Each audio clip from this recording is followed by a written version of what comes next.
I would say just keep enjoying, like soak it all in. Like you're in some of the best times of your life. Like this program is gonna be you're gonna look back and just really enjoy your time there.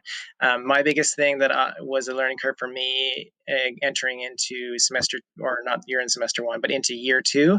Once you get to clinical placement, is ask all the questions. Don't pretend like you know the answer and you're a better physio than what you are. This is the time to learn. This is when you get to wear the student hat. Just ask all the questions.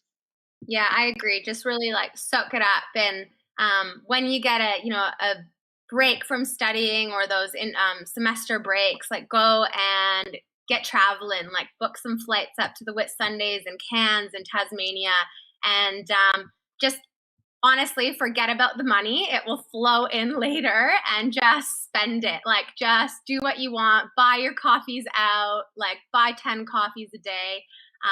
Just really like get into it, and don't be, like when I got there, I was like, oh my gosh, I can't be buying a $5 coffee. Like, what's going on? And then by the end, I was just like, what, screw it. Just really enjoy. And yeah, grab a couple friends, plan a trip, and enjoy the time off. And then when you're in it, just grind it out.